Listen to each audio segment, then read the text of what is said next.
નમસ્કાર બધાને. ચેપ્ટર 12ના લેક્ચર નંબર 2માં હું સ્વાગત કરું છું. લાસ્ટ લેક્ચરમાં આપણે રુથરફોર્ડનો એક્સપેરિમેન્ટ, ત્યારબાદ impact parameter B, distance of closest approach આપણે વાત કરેલી, બરાબર છે. એ જ વસ્તુ એ લખેલી છે, બરાબર છે. તો એક વસ્તુ ખાલી એડ કરી દેજો તમે. જે કાલે તમને સમજાવેલું છે, જશે એ લખેલું છે કે ખૂબ જ દૂરના અંતરે રહેલા આલ્ફા કણ વી વેગથી ધારો કે ન્યુક્લિયસ તરફ ઇમ્પેક્ટ પેરામીટર બી બરાબર 0 સાથે ગતિ કરે છે. હવે તમને આનો મિનિંગ ખબર હોવો જોઈએ કે આનો શું મિનિંગ થાય છે. ઇમ્પેક્ટ પેરામીટર બી બરાબર 0. ટૂંકમાં જે કાલે પેલું સૂત્ર તારવેલું એ જ અહીંયા લખેલું છે કે ભાઈ ધારો કે કોઈ આલ્ફા કણ છે એ ઇન્ફિનિટ એટલે કે ખૂબ જ દૂર છે, બરાબર, અને વી વેગથી ધીમે ધીમે ન્યુક્લિયસ તરફ ગતિ કરે છે. આ આલ્ફા કણ કંઈક એ ટાઈપનો છે કે જેથી એની જે વેગની જે દિશા છે એ વેગની દિશા ન્યુક્લિયસના કેન્દ્રમાંથી પસાર થાય છે. મતલબ આપણે એવું ધારી શકીએ કે જો આલ્ફા કણ ધીમે ધીમે ધીમે ધીમે જેમ જેમ ન્યુક્લિયસ તરફ આવશે અને માનો કે એની પાસે સફિશિયન્ટ વેલોસિટી છે તો કોઈ સમયે ન્યુક્લિયસ જોડે અથડાઈ જશે. પણ માનો કે એની પાસે એટલી બધી સફિશિયન્ટ વેલોસિટી અથવા કાઇનેટિક એનર્જી એટલે કે ગતિ ઉર્જા નથી કે જેથી તે ન્યુક્લિયસની નજીક પહોંચી શકે એટલે કે અથડાઈ શકે. તો બનશે એવું કે જેમ જેમ જેમ જેમ નજીક આવશે એનો ચાર્જ આલ્ફા કણનો ચાર્જ છે 2e અને ન્યુક્લિયસનો ચાર્જ છે ZE. બંને પોઝિટિવ ચાર્જ છે એટલે બંને વચ્ચે લાગશે અપાકર્ષી બળ, બરાબર. ન્યુક્લિયસમાં પ્રોટોન જ હોય, બરાબર છે. ન્યુટ્રોનનો ચાર્જ તો 0 છે. ડેફિનેટલી જે ન્યુક્લિયસ છે એનો ચાર્જ હંમેશા પોઝિટિવ જ હશે અને આલ્ફા કણ જેનો ચાર્જ પણ પોઝિટિવ જ છે. તો અહીંયા માનો કે આલ્ફા કણ જે છે એ ધીમે ધીમે નજીક આવે છે, વેગ ઘટતો જાય છે. ધારો કે આ પોઈન્ટ પર આવીને એની વેલોસિટી થઈ ગઈ 0. અત્યાર સુધી એ ન્યુક્લિયસ તરફ ગતિ કરતો હતો, બરાબર છે. હવે જેવી વેલોસિટી 0 થઈ ગઈ તો થોડા ક્ષણ માટે, બરાબર છે, ખૂબ જ સૂક્ષ્મ સમય માટે એ સ્થિર થઈ જશે, બરાબર છે. અને આ જે અંતર મળે ત્યારે આપણે જે સ્થિર થાય ત્યારે સૂક્ષ્મ સમય માટે જે આપણને અંતર મળે એ અંતર થઈ ગયું d. સૂક્ષ્મ સમય એટલા માટે કહું છું કે હવે અપાકર્ષી બળના કારણે શું થશે, એ પાછો વિરુદ્ધ દિશામાં ગતિ કરશે, આ રીતે ગતિ કરશે, બરાબર. તો આપણને ખબર છે એના માટે થીટા બરાબર કેટલો હશે, જે પ્રક્રિયાનું કોણ છે સ્કેટરિંગ એંગલ, એ થીટા બરાબર 180 ડિગ્રી આવશે અને જે ઇમ્પેક્ટ પેરામીટર છે બી બરાબર 0 આવશે, બરાબર છે. અને કોઈ પણ આર અંતરે આ આલ્ફા કણ પર બળ લગાડે ન્યુક્લિયસ કેટલું હશે, F બરાબર K into Q1 Q2 by R². તો F બરાબર K ઇન્ટુ Q1 આવશે 2e છેદમાં ZE બાય R². આ પ્રમાણે આપણે કાલ ચર્ચા કરેલી છે, બરાબર છે. ઓકે, ચલો આપણે આગળ વધીએ. જે વસ્તુ આપણે હમણાં ભણ્યા છીએ, બરાબર, એનો દાખલો એકાદો ગણી નાખીએ એટલે તમને થોડોક આઈડિયા રહે કે કઈ ટાઈપના દાખલામાંથી પૂછાઈ શકે. ડિસ્ટન્સ ઓફ ક્લોઝેસ્ટ અપ્રોચમાંથી દાખલો પૂછવાના ચાન્સીસ ખરા, બરાબર. ચલો રકમ વાંચીએ આપણે. રુથરફોર્ડના પ્રયોગમાં 7.9 મેગા ઇલેક્ટ્રોન વોલ્ટ ઉર્જા ધરાવતો આલ્ફા કણ સોનાના ન્યુક્લિયસથી પાછા ફરતા પહેલા ક્ષણભર સ્થિર થાય છે. તેના માટે ડિસ્ટન્સ ઓફ ક્લોઝેસ્ટ એપ્રોચ મેળવો. સોના માટે ઝેડ આપણને આપ્યું 79, બરાબર. દાખલો એકદમ ઇઝી છે એટલે મેં ઓલરેડી તમને ગણી દીધો છે. દાખલામાં કંઈ છે નહીં. કઈ સૂત્ર આવશે તો મેં તમને કાલે સૂત્ર લખાવ્યું હતું કે ભાઈ અહીંયા તમને કુલ ઉર્જા આપી. કોની ઉર્જા આપી? જો આલ્ફા કણની ઉર્જા આપી. લાસ્ટ લેક્ચરનો લાસ્ટ પોઈન્ટ યાદ કરો. એમાં તમને એવું કીધું હતું તમને 2 ટાઈપનો દાખલા પૂછે. એકમાં તમને આલ્ફા કણનો વેગ ઓલરેડી આપેલો હોય તો એના પછી તમારે શોધવું પડશે ગતિ ઉર્જા હાફ mv². પણ મોટા ભાગના દાખલામાં તમને છે ને વેગ નહીં આપ્યું, શું આપ્યું છે? ઉર્જા આપી છે ડાયરેક્ટલી. તો પેલા આલ્ફા કણ પાસે કુલ કેટલી ઉર્જા હતી? 7.9 મેગા ઇલેક્ટ્રોન વોલ્ટ. જેમ જેમ જેમ જેમ નજીક જશે એમ ગતિ ઉર્જા ઘટતી જશે, સામે સ્થિતિ ઉર્જા વધતી જશે. જ્યારે એકદમ નજીક પહોંચી જશે એટલે કે ડી જેટલા અંતરે, ત્યારે સ્થિતિ ઉર્જા કેટલી છે? K ઇન્ટુ Q1 છે 2e છેદમાં ઇન્ટુ Q2 ZE છેદમાં અંતર છે D. બસ આપણે ડીને કરતા બનાવવાનો છે. બસ આટલું સિમ્પલ વસ્તુ છે, બરાબર છે. એમાં કંઈ પણ ગોખવાની વસ્તુ છે નહીં. તો મેં લખી નાખ્યું છે અહીંયા કે આલ્ફા કણની શરૂઆતમાં કેટલી ઉર્જા હતી? 7.9 મેગા ઇલેક્ટ્રોન વોલ્ટ. આની જગ્યાએ તમને એમ કહી દે કે ભાઈ આલ્ફા કણનો વેગ આટલો હતો તો તમારે મૂકવો પડે હાફ mv² પરથી, બરાબર. તો ગતિ ઉર્જા બરાબર સ્થિતિ ઉર્જા સરખાવી પડે કે દૂરના અંતરે ગતિ ઉર્જા બરાબર ડી અંતરે સ્થિતિ ઉર્જા. હવે દૂરનું અંતર છે એટલે સ્થિતિ ઉર્જા દૂરના અંતરે 0 હશે અને ડી અંતરે એને ગતિ ઉર્જા તો 0 થવાની છે. ઓકે, તો બસ ખાલી બસ સરખાવવાનું છે. હવે 7.9 મેગા ઇલેક્ટ્રોન વોલ્ટમાં છે, તમારે આને કન્વર્ટ કરવું પડે જૂલમાં. કારણ કે આ સાઈડનું પદ શું છે? સ્થિતિ ઉર્જા છે. આમાં કાંઈ પણ ઇલેક્ટ્રોન વોલ્ટ આવે એવું છે નહીં. તો 2 રસ્તા છે. આ પદને ઇલેક્ટ્રોન વોલ્ટમાં ફેરવો અથવા ઇલેક્ટ્રોન વોલ્ટને જૂલમાં ફેરવો. તો આપણે સિમ્પલ 7.9 mm રાખીએ. મેગા એટલે 10⁶ અને ઇલેક્ટ્રોન વોલ્ટ એટલે શું થાય આપણે ખબર છે. 1 ઇલેક્ટ્રોન વોલ્ટ બરાબર લખાય 1.6 10⁻⁹ જૂલ. હવે આ તો આપણે આને છે ને ઈ જૂલ લખી નાખું. શું લખી નાખું? ઈ જૂલ. યાદ રાખજો. હવે પછી ચર્ચામાં તમે યાદ રાખજો 1 ઇલેક્ટ્રોન વોલ્ટ બરાબર હું ઈ ટાઈમ્સ જૂલ લખી દઉં. કારણ કે આપણે આજે આ એક સંખ્યા છે ભાઈ, આ વિદ્યુતભારની એક સંખ્યા છે. આ સંખ્યા છે 1.6 10⁻⁹ એ આપણો જે મૂળભૂત વિદ્યુતભાર છે એના જેટલી સંખ્યા છે. સંખ્યાની વાત કરું છું, બરાબર છે. તો એક કામ કરજો, હવે યાદ રાખજો જ્યારે પણ હું 1 ઇલેક્ટ્રોન વોલ્ટ લખેલું છે એને હું લખી નાખીશ ઈ ટાઈમ્સ જૂલ. ઈ શું છે? 1.6 10⁻⁹. ચલો મૂકીએ કિંમત. તો 7.9 mm રાખો. મેગા 10⁶ ઇલેક્ટ્રોન બરાબર લખી નાખ્યું ઈ. હવે આ સાઈડનું પદ આખું આવી ગયું જૂલમાં. શેમાં આવી ગયું? જૂલમાં. અને આ સાઈડની બધી વસ્તુ આપણે એ સાઈડમાં મૂકીએ તો આ સાઈડનું પણ જૂલમાં જ આવશે. તો K છે કુલંબ અચળાંક ખબર છે આપણને કિંમત કેટલી હોય? 9 10⁹ ગુણ્યા 2 mm રાખો. ઇન્ટુ ઝેડ, ઝેડ કેટલા છે 79 છે, કેટલા છે ઝેડ, ઝેડ 79 મૂકો. હવે આ ઈ ઇન્ટુ ઈ થઈ ગયા ઈ સ્ક્વેર, બરાબર, ઈ ઇન્ટુ ઈ થઈ ગયા ઈ સ્ક્વેર અને છેદમાં આવશે ડી. હવે આગળનું કામ તમારે જાતે કરવાનું છે. તમને જે પણ પ્રમાણે મેં કેલ્ક્યુલેશન શીખવાડી છે, બરાબર, સાદી રીતે એ પ્રમાણે તમારે કેલ્સીનો યુઝ કર્યા વગર કેલ્ક્યુલેશન કરવાની છે ભાઈ. જો આ પોઈન્ટ એવો પોઈન્ટ છે તમે હજી કેલ્ક્યુલેશનમાં અટવાવ છો તો તમે તમારું જે મેઇન પેપર હશે એમાં અટવાવાનું જ છો, બરાબર છે. અને કેલ્ક્યુલેશનના કારણે ઘણા લોકોને માર્ક જાય છે અથવા સમય ઘટે છે, તો એની પ્રેક્ટિસ કરવી પડે. જે વસ્તુ અઘરી લાગતી હોય, જે વસ્તુ સમય ટાઈમ કન્ઝ્યુમિંગ હોય, એની પ્રેક્ટિસ અત્યારથી કરવી પડે. એટલા માટે હવે હું છે ને કેલ્ક્યુલેશન કરતો નથી. આજ દિન સુધી તમને મેં ઘણી બધી કેલ્ક્યુલેશન કરાવી છે અને ઘણી બધી કેલ્ક્યુલેશન શીખવાડી છે. ભાઈ ઇઝીલી કેલ્ક્યુલેશન કેમ થઈ શકે કેલ્સી વગર. ખાસ એ વસ્તુ છે કેલ્સી વગર ઓછા સમયમાં સાચો જે ઓપ્શન આપ્યા છે આપણને, ઓપ્શનની નજીક કેટલી જવું એ મેં તમને ઘણી બધી વખત શીખવાડેલું છે. બસ તમારે એ જ ફંડામેન્ટલ યુઝ કરવાના છે. કોઈએ પણ ભાઈ કેલ્સી વાપરવું નહીં, બરાબર. ઓકે ચલો, તો જો તમને રકમ જ કેવી આપશે 79 ઉડી જશે, બાકીનો વહીવટ તમારે જાતે કરવો પડશે, બરાબર. જે પણ વહીવટ બાકી રહેશે એ તમારે જાતે કરવાનો અને આન્સર મને કોમેન્ટમાં લખવો. તમારે પાસે સમય હોય તો આન્સર, આનો સાચો આન્સર કોમેન્ટમાં લખી દો કે ભાઈ ડી આટલા છે, બરાબર. ઓકે ચલો, દાખલો હોમવર્કમાં પણ આપું છું, બીજો દાખલો, બરાબર છે. સેમ દાખલો તમારે ગણવાનો છે. જે ઉર્જા છે આલ્ફા કણની એ 5 મેગા ઇલેક્ટ્રોન વોલ્ટ લેવાની છે અને જે ન્યુક્લિયસ છે એ લેવાનું છે ઝેડ બરાબર 50નું, બરાબર. સેમ દાખલો કરવાનો છે. જસ્ટ ખાલી દાખલો અમને બનાવ્યો છે કે ભાઈ આલ્ફા કણ છે એની ઉર્જા 5 મેગા ઇલેક્ટ્રોન વોલ્ટ છે અને ઝેડ બરાબર 50 છે. તો તમારે ડી શોધવાનું છે. ડીની કિંમત શું હોય આ પણ આન્સર તમારે કોમેન્ટમાં લખવાનો છે. આને કહી દેજો પહેલો દાખલો, આને કહી દેજો બીજો દાખલો, બરાબર. Homework number 2. ઓકે ચલો, નેક્સ્ટ વાત કરીએ. તો હવે થોડીક થિયરી છે. આ થિયરી હું તમને ભણાવીશ નહીં, કારણ કે મેં જે તમને ચર્ચા કરી દીધી છે, બરાબર, એના આધારિત જ છે.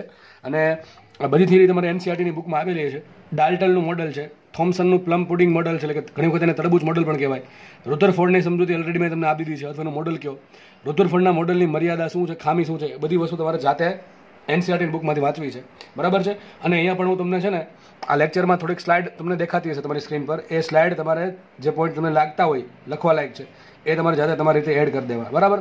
આગળ જે સમજૂતી મેં તમને આપી છે એ જ સમજૂતી અહીંયા છે, એટલે આપણે એની ચર્ચા કરીશું ને. એમ બી તમે એનસીઆરટીમાં તમારે બોર્ડમાં તમે ભણા જશો, બરાબર, આ બધી વસ્તુ. ઓકે ચલો, તો ખાસ આ વસ્તુ ક્યારેક તમને વૈકલ્પિક સવાલ સ્વરૂપે પૂછી શકે કે નીચેનામાંથી કઈ છે એ રુથરફોર્ડના મોડલની મર્યાદા છે. તમને 2-3 સ્ટેટમેન્ટ આપ્યા હોય, કે સ્ટેટમેન્ટ એ આપ્યું છે, સ્ટેટમેન્ટ બી આપ્યું છે, બરાબર, સ્ટેટમેન્ટ સી, 4 ઓપ્શન આપ્યા છે.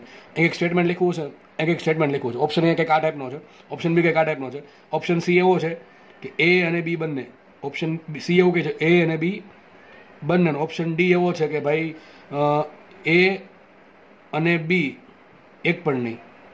આવો તમને સવાલ પૂછી શકે. હું શું કહું છું તમે ખાસ સમજો. તમને એમ પ્રશ્ન પૂછો કે નીચેનામાંથી કઈ રુથરફોર્ડના મોડલની મર્યાદા છે. તમે કંઈક ઓપ્શન એમાં કંઈક વિધાન આપ્યું છે, ઓપ્શન બીમાં કંઈક વિધાન આપ્યું છે. ઓપ્શન સી એમ કહે છે એ અને બી બંને સાચું છે, ઓપ્શન ડી એમ કહે છે એ અને બી બંને ખોટા છે, બરાબર કે નહીં. તો તમને આ વસ્તુ ક્યારે તમે ટીક કરી શકો કે જો તમને રુથરફોર્ડના મોડલની મર્યાદા ખબર હોય તો. ખાસ રુથરફોર્ડના મોડલની મર્યાદા એ છે કે પરમાણુની સ્થિરતા સમજાવી શકતો નહોતો. ઇલેક્ટ્રોનની જે ઉર્જા હોય એ ઇલેક્ટ્રોનની ઉર્જા જ્યારે ઇલેક્ટ્રોન છે એ ન્યુક્લિયસની આસપાસ ભ્રમણ કરતો હોય ત્યારે ધીમે ધીમે ધીમે રુથરફોર્ડ એ રીતે સમજાવી શકો કે આ જે ઇલેક્ટ્રોન છે એ સ્થિત કક્ષામાં હોય, એટલે કે એની ઉર્જા સ્થિર હોય, બરાબર છે. એટલે રુથરફોર્ડના મત અનુસાર અથવા એને જે મોડલ આપ્યું હતું એના મત અનુસાર એવું થાય કે ઇલેક્ટ્રોન છે એ સતત ઉર્જાનું શું કરતો હોય, ઉત્સર્જન કરતો હોય. ઇલેક્ટ્રોન સતત ઉર્જાનું ઉત્સર્જન કરતો હોય તો ધીમે ધીમે એની ઉર્જા ઘટતી જાય. ઉર્જા ઘટે એટલે શું થશે, ન્યુક્લિયસની નજીક આવતો જાય. અને ન્યુક્લિયસની નજીક આવી જાય તો એક સમય એવો બને કે એકદમ સાવ ન્યુક્લિયસમાં અંદર ઘૂસી જાય. એવું તો થતું નથી, બરાબર છે. એટલા માટે રુથરફોર્ડના મોડલની મેન ખામી એમ કહી શકો, બરાબર છે, એ હતું કે એ પરમાણુની સ્થિરતા સમજાઈ શકતું નહોતું. આ તમારે જસ્ટ યાદ રાખવાનું છે, વાંચવાનું છે, બરાબર. આપણે નેક્સ્ટ ટોપિક આગળ વધીએ.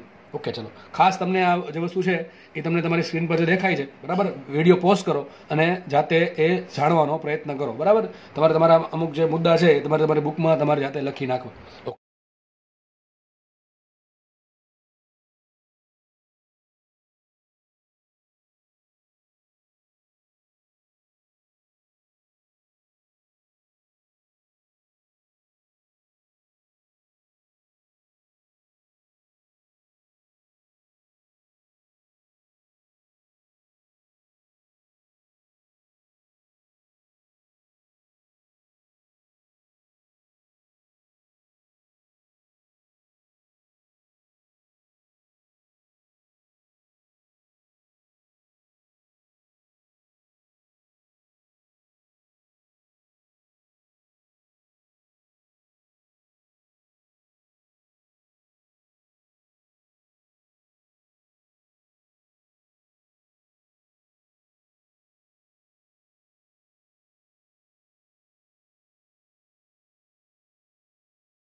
ઓકે, ચલો હવે આપણે આ ચેપ્ટરનો બીજો મહત્વનો ભાગ શીખવા જઈ રહ્યા છીએ. પહેલો ભાગ શું હતો? જે બધા મોડલ્સ હતા એમાં ખાસ રુથરફોર્ડનો પ્રયોગ, બરાબર છે. પછી પેલો ગ્રાફ ભણાવ્યો હોય, આપાત જે પ્રક્રિયણ એંગલ છે, બરાબર, સ્કેટરિંગ એંગલ, એનું જે એન સાથે શું સંબંધ છે એ આપણે જોયું. પછી આપણે ડિસ્ટન્સ ઓફ ક્લોઝેસ્ટ એપ્રોચ જોયું, બરાબર છે. પછી ઇમ્પેક્ટ પેરામીટર જોયું. હવે એ વસ્તુ આપણે તમને જે અલગ અલગ મોડલ્સ છે એની થિયરી પણ તમને મેં આપી દીધી, એ તમારે જસ્ટ યાદ રાખીને વાંચવાની છે, બરાબર છે. ઓકે, ચલો તો હવેનો જે બીજો ટોપિક છે ચેપ્ટરનો અતિ મહત્વનો ભાગ છે એ છે હાઇડ્રોજન વર્ણપટની શ્રેણીઓ.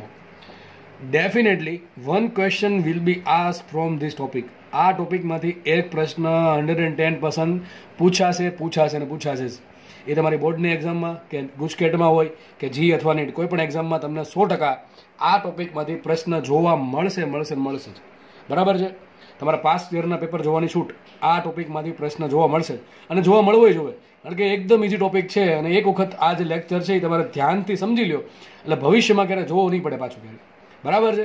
પણ ધ્યાનથી જુઓ. જો અત્યારે ધ્યાન ના રહેતું હોય તો લેક્ચર પછી જુઓ શાંતિથી. જ્યારે ધ્યાન લાગે કે ભાઈ આપણે ધ્યાન રાખી શકશું લેક્ચરમાં ત્યારે જુઓ, કારણ કે અતિ મહત્વનો લેક્ચર છે અને એકદમ ઇઝી ટોપિક છે. ખાસ હું જે ખાલી તમને કદાચ બની શકે કે બોર્ડમાં ઓલરેડી તમે શીખી ગયા છો, તમને આવડતું પણ હોય, પણ ડેફિનેટલી તમને કંઈક નવું જાણવા 100% મળશે જ, બરાબર. એટલે શાંતિથી લેક્ચર નિહાળો અને મનમાં બધું છે ને મગજમાં થોડુંક ધીમે ધીમે ઉતારવું જવું, જે પણ ભણાવવું જોઈએ. ઓકે, ચલો સ્ટાર્ટ કરીએ. હવે એક સૂત્ર છે, એ સૂત્રમાં આપણે હવે મેન પહેલાં અહીંથી સ્ટાર્ટ કરીએ. હાઇડ્રોજન વર્ણપટની શ્રેણીઓ.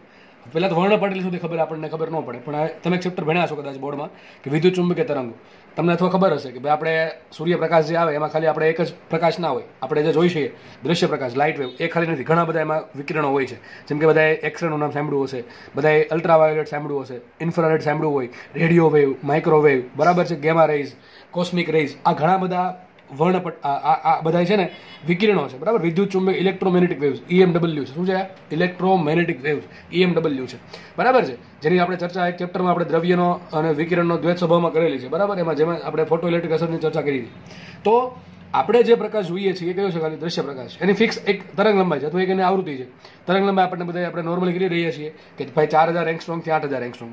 જે હ્યુમન આઈ છે, માનવ આંખ, એ હ્યુમન આઈ નોર્મલી 4000 એંગસ્ટ્રોમથી 8000 એંગસ્ટ્રોમ જે દ્રશ્ય પ્રકાશ છે, બરાબર, એ જે આપણે નામ આપ્યું દ્રશ્ય પ્રકાશ, એ જ જોઈ શકે છે, બીજું જોઈ શકતા નથી. અમુક એનિમલ્સ છે એમની જે આંખ છે એની એક રચના એ ટાઈપની હશે બાયોલોજીકલી કે એ બીજો તરંગ લંબાઈના વિકિરણો પણ જોઈ શકે. એટલે તમે ઘણી વખત જોયું હશે કે અમુક પ્રકારના પ્રાણીઓ છે ને રાત્રિના સમય દરમિયાન પણ જોઈ શકતા હોય છે, જ્યારે આપણે ટૂંકમાં અંધારું લાગે, કારણ કે દ્રશ્ય પ્રકાશ નથી. ત્યારે રાતે શું થાય? સૂર્યનો પ્રકાશ ના હોય, પૃથ્વીના ભ્રમણના કારણે સૂર્ય એક સાઈડ, આપણે સૂર્ય તો જો કઈ જગ્યાએ છે પણ પૃથ્વીનું ભ્રમણ થઈ જાય, બરાબર. પૃથ્વી પોતાની ધરી પર ભ્રમણ કરે છે એટલે સૂર્ય દેખાશે ને આપણે આમ લાગે અંધારું છે.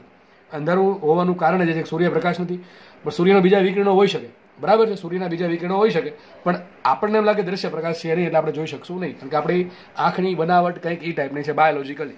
તો આજે મેં તમને નામ આપ્યા ભાઈ એક્સરે છે, યુવી છે, બરાબર, ઇન્ફ્રારેડ છે, દ્રશ્ય પ્રકાશ છે, રેડિયો વેવ છે, માઇક્રોવેવ છે, ગામા રેઝ છે, કોસ્મિક રેઝ છે. એ બધાને એક આપણે લાઇનમાં ગોઠવા, તરંગ લંબાઈના આધારે અથવા આવૃત્તિના આધારે અથવા ઉર્જાના આધારે, અને એને જે બેને નામ આપ્યું વર્ણપટ. આની ચર્ચા આપણે ડિટેલમાં આપણે ઇલેક્ટ્રોમેગ્નેટિક વેવ્સ નામના ચેપ્ટરમાં કરશું. અને આ લેક્ચરમાં પણ તમને હમણાં હું તમને જસ્ટ તમારી માહિતી માટે હાઇડ્રોજનનો જે વર્ણપટ છે તમને બતાવી દઈશ, બરાબર છે. ઓકે, ચલો આપણે આગળ વધીએ. હવે એક સૂત્ર આવે છે કે પેલા આની વાત કરીએ, શ્રેણી. વોટ ઇઝ શ્રેણી? એટલે કે શું છે કે આપણે, તમને ખબર છે કે ન્યુક્લિયસ અચળ એક જગ્યાએ ફિક્સ છે, બરાબર, જેમાં પ્રોટોન અને ન્યુટ્રોન છે. એની આજુબાજુ કક્ષાઓમાં ઇલેક્ટ્રોન ભ્રમણ કરે છે. તમે કેમેસ્ટ્રીમાં શરૂઆતથી ભણતા આવ્યા છો, બરાબર. આમ તો આપણે લોઅર સ્ટાન્ડર્ડમાં પણ ભણીએ છીએ, ધોરણ 10માં અથવા એને પહેલાના ધોરણમાં, કે ભાઈ વચ્ચે પરમાણુમાં ન્યુક્લિયસ વચ્ચેના ભાગમાં છે અને ચારે બાજુ શું છે? ઇલેક્ટ્રોન છે, એ ચોક્કસ કક્ષામાં ભ્રમણ કરે છે. આપણે કક્ષા નહીં કહેશું, આપણે કહેશું ક્વોન્ટમ નંબર. શું કહેશું? Quantum number. એને આપણે નામ આપ્યું n. તો ક્વોન્ટમ નંબર છે n. ધ્યાનથી સમજો ભાઈ. ધારો કે n બરાબર 1 તો આપણે સિમ્પલ ભાષામાં શું કે પહેલી કક્ષા, n બરાબર 2 તો બીજી કક્ષા, n બરાબર 3 ત્રીજી કક્ષા, n બરાબર 4 ચોથી કક્ષા. અથવા આપણે એને ઘણી વખત KLMN પણ નામથી તમે કેમેસ્ટ્રીમાં ઓળખતા હશો, બરાબર. તો એ જ વસ્તુ છે. તો n છે આપણો મુખ્ય ક્વોન્ટમ. મુખ્ય ક્વોન્ટમ એટલે સિમ્પલ ભાષામાં ખબર ન પડે તો સમજવાનું ભાઈ ઇલેક્ટ્રોનની કક્ષા, પહેલી કક્ષા, બીજી કક્ષા, ત્રીજી કક્ષા. અથવા તમને ઘણી વખત એક્ઝામમાં છે ને અથવા અમુક તમારી ચોપડીમાં અથવા પેપરમાં એવું જોવા મળશે કે મુખ્ય ક્વોન્ટમાંક એટલો છે, બરાબર. તો મુખ્ય ક્વોન્ટમાંક એટલે કે સિમ્પલ ભાષામાં n ની વાત કરે છે, કક્ષાની વાત કરે છે. ઓકે, તો હવે આ જે સૂત્ર છે હું તમને ભવિષ્યમાં સાબિત કરી દઈશ. સૂત્ર ક્યાંથી આવ્યું? કદાચ તમારા મનમાં સહજ પ્રશ્ન થાય, સૂત્ર ક્યાંથી આવ્યું સર? તો આના પછીના લેક્ચરમાં તમને હું સૂત્રની સાબિતી આપી દઈશ લગભગ, બરાબર. આના પછીના અથવા એના પછીના લેક્ચરમાં કે ભાઈ સૂત્ર ક્યાંથી આવે છે. ઓકે, તો અત્યારે આપણે જસ્ટ સૂત્ર સ્વીકારવાનું છે, ક્યાંથી આવ્યું એ આપણે ભવિષ્યમાં ભણશું. અત્યારે સૂત્રનો ઉપયોગ સમજી લઈએ, બરાબર છે. કારણ કે સૂત્રમાં એટલું બધું બહુ ડિટેલમાં કંઈ છે નહીં, નકર તમને અત્યારે સાબિત કરી દે, બરાબર છે. પણ ભવિષ્યમાં તમને એ થિયરી જ્યારે ચાલશે એ થિયરીની જોડે તમને સાબિતી મળી જશે. ઓકે, ચલો સ્ટાર્ટ કરીએ.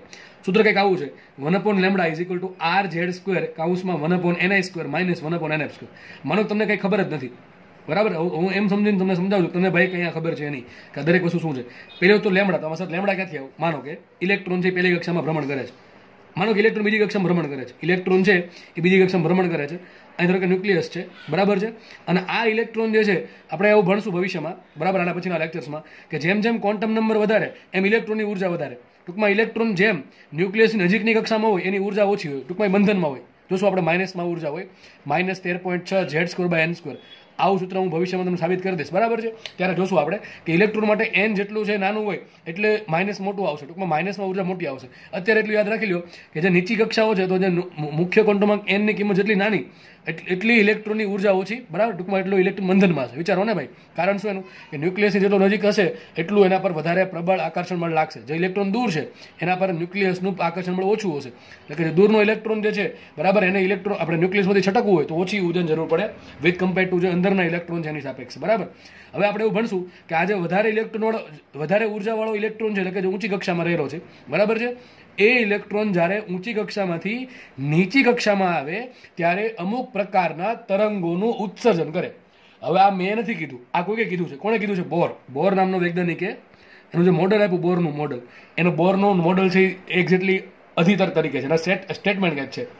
જ્યારે બોરનો અધિતર્ક ચાલશે ત્યારે તમને ભણાવીશ કે ભાઈ બોરે એવું કીધું હતું કે જ્યારે ઇલેક્ટ્રોન જે છે એ ઊંચી કક્ષા એટલે કે વધારે ઉર્જાવાળી કક્ષામાંથી જ્યારે નીચી કક્ષામાં એટલે કે ઓછો ક્વોન્ટમાંક ધરાવતી અથવા ઓછી ઉર્જાવાળી કક્ષામાં જ્યારે સંક્રાંતિ પામે ત્યારે ચોક્કસ તરંગ લંબાઈનું અથવા ચોક્કસ આવૃત્તિનું વિકિરણનું ઉત્સર્જન કરે છે, બરાબર. આવું બોરે કીધું હતું. આપણે સાબિત પણ કરશું કે કેટલી આવૃત્તિ છે, કેટલી તરંગ લંબાઈ છે, ત્રીજીમાંથી પહેલામાં આવે શું થાય, બીજામાંથી પહેલામાં આવે શું થાય, પાંચમામાંથી ત્રીજામાં આવે શું થાય.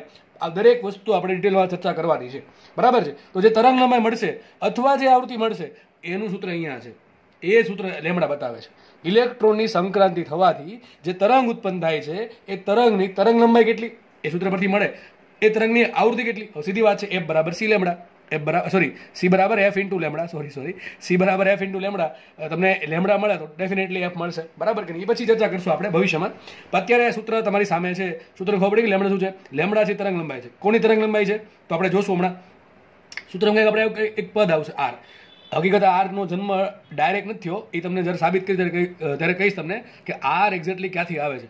આ એક બહુ મોટું પદ હતું. એ આખું મોટું પદ દર વખતે લખવા કરતાં આપણે સિમ્પલ એને નામ આપી દીધું આર. આર છે રીડબર્ગ અચળાંક. શું છે? રીડબર્ગ કોન્સ્ટન્ટ, બરાબર છે. એક્ઝેક્ટલી આર છે એ દરેક પરમાણુ ન્યુક્લિયસ માટે અલગ અલગ હોય. જેમ કે હાઇડ્રોજન માટે અલગ હશે, લિથિયમ માટે અલગ હોય, બેરિલિયમ માટે અલગ હોય, બરાબર છે, હિલિયમ માટે અલગ હોય. પણ અત્યારે તમે જશે એવું સમજો કે આર બરાબર આરની કિંમત ટૂંકમાં કેટલી છે? 1.098 10⁷. ક્યાંથી આવી મેં તમને પછી કહું છું, બરાબર. મેં તમને ફરીથી કહી દઉં કે જ્યારે સાબિત કર્યું ત્યારે તમને ખબર પડી જાય કે ભાઈ આરની કિંમત સર આટલી જ ક્યાંથી આવી. આવા આંકડા જ કેમ કે એમાં 1.0987 10⁻⁷, બરાબર. અને એનું જો એકમ છે ને ઘણી વખત પૂછાય, ખાસ ગુજકેટમાં આવું બધું પૂછાઈ નાખે કે ભાઈ રીડબર્ગ અચળાંકનો એકમ શું છે? તો મીટર ઇન્વર્સ. ક્યાંથી મીટર ઇન્વર્સ આવે છે ઘડીક પછી કહું છું, બરાબર. આપણે હવે છે ને ગણતરી કરવા માટે ઘણું બધું થશે એવું. હવે આંકડો આપણે અટપટો લાગે કેલ્સી વગર, એટલે આપણે એક કામ કરીએ. આ 1.098 છે ને એને આપણે રફલી એટલે કે લગભગ એપ્રોક્સિમેટલી એને લેશું આપણે 1.1. જ્યારે પણ આપણે આરની કિંમત મૂકવાની જરૂર પડે અને એવું લાગે કે ભાઈ છેદ વ્યવસ્થિત ઉડતા નથી ત્યારે આપણે 1.098 લેશું આપણે 1.1, બરાબર. 1.1 લેશું 10⁷ મીટર ઇન્વર્સ. ઓકે, ચલો આગળ વધીએ. હવે ઝેડ છે શું છે? ઝેડ પરમાણુ ક્રમાંક છે. શું છે? ઝેડ પરમાણુ ક્રમાંક. હાઇડ્રોજન મૂકવો તો H બરાબર 1 મૂકવા પડે, ઝેડ બરાબર 1 મૂકવા પડે. હિલિયમ લેવો તમારે ઝેડ બરાબર 2 મૂકવા પડે, બરાબર. એ પ્રમાણે લિથિયમ બેરિલિયમ માટે. અને પછી બીજું કહી દઉં કે આપણે જે પણ શ્રેણી ભણશું અથવા ભવિષ્યમાં ભણશું એ બધા કોને લાગુ પડે? હાઇડ્રોજન છે, હિલિયમ છે, લિથિયમ છે, બેરિલિયમ છે, બધા અમુક 4-5 તત્વોને જ લાગુ પડશે. બહુ મોટા તત્વો જે છે એના માટે આવી શ્રેણી સૂત્ર ડાયરેક્ટ મળતું નથી, બહુ જટિલ છે, બહુ કોમ્પ્લિકેટેડ છે. એ ભવિષ્યમાં કોઈ આગળ જઈને ફિઝિક્સ ભણશે, બરાબર, એઝ અ માસ્ટર તરીકે એમાં કદાચ આવે તો, બરાબર. બાકી બહુ ઉપર લેવલનું થઈ ગયું, એ તમારા સિલેબસમાં જ નથી. તમારે આ માત્ર જે નાના ન્યુક્લિયસ છે, ન્યુક્લિયસ એવું ન્યુક્લિયસ કે જેમાં પ્રોટોન અને ન્યુટ્રોનની સંખ્યા ઓછી છે એવા, ટૂંકમાં હાઇડ્રોજન, હિલિયમ, લિથિયમ અને બેરિલિયમ, 4 ગણો ખાલી અત્યારે. હાઇડ્રોજન, હિલિયમ, બેરિલિયમ ને લિથિયમ, આ 4ને જ લાગુ પડશે સૂત્ર. બહુ મોટા ન્યુક્લિયસને લાગુ પડતું નથી. બરાબર. એ તમારા સિલેબસમાં પણ નથી, એટલે ચર્ચા કરવી નહીં. તો તમે જોજો, જ્યારે પણ તમને આ ચેપ્ટરમાંથી દાખલો પૂછે ને તો તમને રકમ આવું જોવા મળશે: હાઇડ્રોજન, હિલિયમ, લિથિયમ, બેરિલિયમ. તો આ સિવાયની મોટી શ્રેણી તમને જો મોટું ન્યુક્લિયસ ધરાવે, જેમ કે તમને યુરેનિયમ કોઈ જોવા નહીં મળે, કે યુરેનિયમ માટે વર્ણપટની શ્રેણી એ બહુ ઓછું જોવા મળશે. બરાબર. ટૂંકમાં જોવા જ નહીં મળે તમને તો ક્યાંય. સમજ પડી ગઈ? ઓકે, ચલો આપણે અહીંયા હતા. તો 1/λ, લેમડા તરંગ લંબાઈ છે, આર છે રીડબર્ગ કોન્સ્ટન્ટ, એની કિંમત ખાસ યાદ રાખવી, એકમ ખાસ યાદ રાખો. પછી આગળ કાઉન્સમાં શું છે? ઝેડ. ઝેડ તો ખબર પડી ગઈ, પરમાણુ ક્રમાંક ડિપેન્ડ કરે, હાઇડ્રોજન છે, હિલિયમ છે, લિથિયમ છે, બેરિલિયમ છે. આગળ કાઉન્સમાં લખ્યું છે 1/ni² માઇનસ 1/ni². ni શું છે? ni શું છે જુઓ, જે નીચી કક્ષા છે, નીચી કક્ષા એ ni છે, અને ઉપરની કક્ષા છે એ nf છે. સમજો, મેં જસ્ટ ખાલી નામ આપેલા છે, ni ને nf. સમજો ખાલી વોટ ઇઝ ni? ni જે છે નીચી કક્ષા અને nf છે ઊંચી કક્ષા. બરાબર છે. તો આમ છે 1/ni² માઇનસ 1/nf². હવે ni શું એક સંખ્યા છે ભાઈ, કઈ કેટલામી કક્ષા? બરાબર. nf છે ઉપરની કોઈ કક્ષા, બીજીમાંથી પહેલા, ત્રીજામાંથી બીજી. ટૂંકમાં જો આ બેની વાત ચાલતી હોય તો આ તમારા માટે ત્રીજી કક્ષા છે, એ મોટી કક્ષા થાય. બરાબર. ઊંચી કક્ષા થાય, ઊંચી ઉર્જાવાળી. અને આ થાય નીચી કક્ષા. ત્રીજાની પહેલાની વાત ચાલતી હોય તો ઓટોમેટિક ત્રીજી છે એ nf થઈ જશે, અને ni છે એ 1 થઈ જશે. બીજી પહેલી કક્ષાની વાત ચાલતી હોય તો બીજી છે એ nf થઈ જાય, પહેલી છે એ ni થઈ જાય. સમજ પડે કે નહીં? તો ni શું છે? ટૂંકમાં નાની કક્ષા, અને nf છે મોટી કક્ષા. સિમ્પલ, તમારે સમજવા માટે એવું યાદ રાખી શકો તમે. બરાબર. ઓકે, ચલો આટલી આપણે આટલું નોલેજ મળી લીધું. ટૂંકમાં આ જે કાઉન્સ છે એક સંખ્યા બતાવે. શું બતાવે? સંખ્યા બતાવે. ઝેડ પણ એક સંખ્યા છે. ઝેડ એક પરમાણુ ક્રમાંક છે. હાઇડ્રોજન હોય તો 1 છે, ઓક્સિજન માટે 8 છે, એ પ્રમાણે. બરાબર. તો આ એક સંખ્યા છે, આખી પદ સંખ્યા છે. તો વિચારો, આર નો એકમ શું બને? 1/λ. બરાબર કે નહીં? આર નો એકમ દ્રષ્ટિએ જુઓ તો શું થાય? 1/λ. લેમડા તો તરંગ લંબાઈ છે. તરંગ લંબાઈ શું બતાવે? એ તમને તરંગ નાનો ચેપ્ટરમાં શીખવાડશે. વોટ ઇઝ તરંગ લંબાઈ, વોટ ઇઝ વેવલેન્થ, એ તમને ડિટેલમાં સમજાવેલું છે. તરંગ લંબાઈનો એકમ શું હોય? મીટર હોય. શું હોય? મીટર હોય. તો આર નો એકમ થશે 1/મીટર. શું થાય? આર નો એકમ થાય 1/મીટર. એટલે આર નો એકમ આવશે મીટર ઇનવર્સ. શું આવશે? Metre inverse. તો આર બરાબર આવશે 1.1 × 10⁻⁷ મીટર ઇનવર્સ. આઈ થિંક તમને આટલી નોલેજ તમને ધીમે ધીમે મળી ગયું. સૂત્ર યાદ રહી જવું જોઈએ. 1/λ is equal two RZ² 1/ni² minus 1/nf². હવે તમને ટાઇટલ વાંચો. ટાઇટલ શું છે? હાઇડ્રોજન વર્ણપટની શ્રેણીઓ. ટૂંકમાં આપણે જે શ્રેણીની વાત કરશું, કોના માટે કરશું? સ્પેશિયલી હાઇડ્રોજન માટે કરશું. આપણે હવે આમાં ચેન્જીસ ક્યાં આવશે? બસ એક જ ચેન્જ આવે કે તમારે માત્ર હાઇડ્રોજનની જ વાત કરતા હોવ તો તમારે ઝેડ બરાબર શું મૂકી દેવું પડે? 1 મૂકી દેવું પડે. બરાબર. શું મૂકવું પડે? ઝેડ બરાબર 1. તો હાઇડ્રોજન વર્ણપટ માટે ઝેડ બરાબર 1 લેતા. સૂત્ર શું આવશે? 1/λ ઇઝ ઇક્વલ ટુ r એમ રાખો. ઝેડ બરાબર શું મૂકી દઈએ? 1 મૂકી દઈએ. 1/2, બાકીનું બધું એમ. તો સિમ્પલ r ગુણ્યા 1/2 r જ થાય. તો સિમ્પલ સૂત્ર આવી ગયું. 1/λ ઇઝ ઇક્વલ ટુ r કાઉન્સમાં 1/ni² માઇનસ 1/nf². જે નીચે લખ્યું છે ni કરતા nf મોટું છે. ટૂંકમાં ni છે એ નીચી કક્ષા છે, nf છે એ મોટી કક્ષા. ટૂંકમાં આનો ક્વોન્ટમ નાનો છે, આનો ક્વોન્ટમ મોટો છે. સિમ્પલ સમજણ માટે. હવે ઘણા વિદ્યાર્થી શું કરે ખબર? બોર્ડમાં આટલું જ આવે એટલે ગોખી નાખે આ સૂત્ર ગોખી નાખે. હવે માનો કે આ જો તમને હિલિયમ માટે પૂછી તો સૂત્ર આનો બેઠું વાપરશે. ખોટું પડે. કારણ શું? અરે ભાઈ, હિલિયમ માટે ઝેડ બરાબર 2 આવે. શું આવે? ઝેડ બરાબર 2. તો શું થશે? ઝેડ 2 નો વર્ગ 4 થાય. શું થશે? 2 નો વર્ગ 4. તો હિલિયમ માટે સિરીઝ આવી આવે 1/λ ઇઝ ઇક્વલ ટુ 4r કાઉન્સમાં આ પદ આવશે. બરાબર છે. લિથિયમ પૂછે, લિથિયમ તો ઝેડ બરાબર 3 મૂકવા પડે. ટૂંકમાં સૂત્ર આવશે 9r. અને બેરિલિયમ પૂછે તો બેરિલિયમ માટે ઝેડ બરાબર 4 હોય તો ઝેડ બરાબર તમારે ઝેડ બરાબર 4, તો 4 નો વર્ગ 16 થઈ જશે. બરાબર કે નહીં? તો ખાસ યાદ રાખવું ભાઈ, સૂત્ર આ યાદ રાખવું. તમને ઘણા આટલું જ ગોખી નાખે સિમ્પલ. બરાબર. પણ ભૂલ પડે. આ સૂત્ર માત્ર ને માત્ર લાગુ પડે ઓનલી હાઇડ્રોજનને. હા, હાઇડ્રોજન માટે આ સૂત્ર લાગુ પડશે. કારણ કે હાઇડ્રોજન માટે ઝેડ બરાબર સિમ્પલ 1 મૂકેલા છે. આ જનરલ સૂત્ર છે. હાઇડ્રોજન, હિલિયમ, લિથિયમ અને બેરિલિયમ માટે 4 માટે. બરાબર છે. ઓકે, ચલો. તો આપણે હાઇડ્રોજનની વાત કરશું તો આપણા માટે સૂત્ર આ છે. આઈ થિંક તમને સૂત્રમાં બધી વસ્તુ ખબર પડી કઈ વસ્તુ બતાવે છે. ભાઈ કોઈ પણ વસ્તુ સમજતા પહેલા જ્યારે થિયરી ચાલતી હોય ને, એ થિયરીમાં જે લોકો ધ્યાન દઈને સમજે ને, એને દાખલા સમજવામાં બહુ ઓછી તકલીફ પડે, અથવા તકલીફ પડતી નથી એમ કહો તો ચાલે. પણ ઘણાને થિયરી સમજ ના પડી હોય, થિયરીનું સૂત્ર ગોખેલું હોય અને ડાયરેક્ટ દાખલામાં કૂદકો મારે તો બની શકે દાખલા ના સમજે, અથવા કંઈક અટપટો દાખલો પૂછાણો તો બની શકે ના આવડે. એટલે થિયરી વ્યવસ્થિત સમજો. બરાબર છે. ચલો, હજી આમાં તમને થોડુંક સમજાવું તમને. એક કામ કરીએ, હું છે ને ni ફિક્સ કરી દઉં છું. ધારો કે ni બરાબર 1 લઈ લો. ટૂંકમાં 1 પહેલી કક્ષા. બરાબર. સંક્રાંતિ ક્યાં થાય છે? પહેલી કક્ષામાં. ક્યાંથી? બીજીમાંથી થઈ શકે, ત્રીજીમાંથી થઈ શકે, ચોથીમાંથી, પાંચમીમાંથી, છઠ્ઠીમાંથી, સાતમીમાંથી, ઇન્ફિનિટી સુધી કક્ષા હોય. ભાઈ પોસિબિલિટી તો ઇન્ફિનિટી સુધી છે. ઇન્ફિનિટી સુધી છે. હું n બરાબર 1 પહેલી કક્ષા ફિક્સ કરી દઉં. ટૂંકમાં મેં ni ફિક્સ કરી દીધું. હવે શું કરું છું? માનો કે બીજી કક્ષામાંથી ઇલેક્ટ્રોન પહેલી કક્ષામાં આવ્યો, એક તરંગ લંબાઈ મળશે. આ તરંગ લંબાઈ મળશે. ત્રીજી કક્ષામાંથી પહેલી કક્ષામાં તરંગ લંબાઈ મળશે, આ તરંગ લંબાઈ મળશે. શું બીજી કક્ષામાંથી તરંગ લંબાઈ મળી એ જ આમાં મળશે? નહીં મળે. કારણ શું? એને બદલી ગયો ને. અહીં તમારે માનો કે બીજી કક્ષામાંથી ઇલેક્ટ્રોનની સંક્રાંતિ પહેલી કક્ષામાં થાય તો તમારે એને બરાબર 1 મૂકવું પડે. એને બરાબર શું મૂકવું પડે? 1. આ જસ્ટ એક્ઝામ્પલ આપું છું. અને એને બરાબર શું મૂકવું પડે? 2 મૂકવું પડે. એક તરંગ લંબાઈ મળશે. સૂત્ર સોલ્વ કરો, બરાબર. સૂત્રમાં કિંમત મૂકો અને સોલ્વ કરો, તમને ઓટોમેટિક લેમડા મળશે. માનો કે ત્રીજી કક્ષામાંથી બીજી કક્ષામાં સંક્રાંતિ થઈ તો સૂત્રમાં શું આવશે? અહીંયા 1 જ આવશે, પણ અહીંયા થઈ ગઈ 3 નો વર્ગ 9 થઈ જશે. સૂત્રમાં આંકડા બદલ્યા એટલે લેમડા બદલી જશે. તો યાદ રાખો, અલગ અલગ કક્ષામાંથી અલગ અલગ સંક્રાંતિ થતી હોય તો તરંગ લંબાઈ તમને અલગ અલગ મળે. હવે એક કામ કરીએ સર, મારે એ સમજવું છે કે હું અહીંયા 1 તો ચલો ફિક્સ કરી દો, હું 2, 3, 4, 5, 6, 7 એમ ઇન્ફિનિટી સુધી મૂકું તો તરંગ લંબાઈ પર શું અસર પડે? તો મારે એ જાણવું છે. ખાસ ક્વેશ્ચન સમજો, મોસ્ટ આઈમ્પી ક્વેશ્ચન, કે હું એનએફની કિંમતમાં કંઈક ચાળા કરું, એટલે એનએફની કિંમત વધારું કે ઘટાડું, તો એના આધારે લેમડામાં શું ચેન્જીસ આવે એ આપણો ક્વેશ્ચન છે. સિમ્પલ મેથેમેટિકલ સૂત્ર છે. મેથેમેટિકલી તમને સમજાવું, આરામથી સમજાઈ જશે. જો ખાસ સમજો ભાઈ, હવે ધ્યાન અહીંયા પૂરેપૂરું રાખજો તો સમજાશે, બાકી બધું ઉપર થઈ જશે. હું એમ તમને કહું કે હું એનએફની કિંમત વધારું છું, બરાબર. બાકીની બધી વસ્તુ એમને રાખું છું, ખાલી જસ્ટ એનએફ ઉપર ફોકસ કરો. એનએફ ધીમે ધીમે વધારું છું. એનએફ ક્યાં છે? 1/nf² છે ને, બરાબર. એનએફ વધે, બરાબર છે. એનએફ વધે તો એનએફનો સ્ક્વેર વધે. ટૂંકમાં 1/nf નો વર્ગ છે કેવું થાય? એક તો ચલો ઉપર અંશ એમને છે, ઉપર તો કઈ ઝાડા કરી શકે નથી. નીચે શું છે? 1/nf². તો જેમ જેમ એનએફ વધે એમ એનએફ નો સ્ક્વેર વધે. જેમ એનએફ નો સ્ક્વેર વધે એમ છેદ વધે. 1/માં કંઈક સમથિંગ છે. હવે છેદ ધીમે ધીમે વધતો જાય. મને એમ કહો આ કિંમત જે છે, આખી કિંમત 1/nf² એની કિંમત શું થાય? ઘટતી જાય. કારણ શું? અરે ભાઈ, છેદ વધે તો જવાબ ઘટે, તો આનો આન્સર ઘટ્યો. ધ્યાનથી સમજો, હવે ખાસ સમજો. આ ટૂંકમાં આ કિંમત ઘટશે.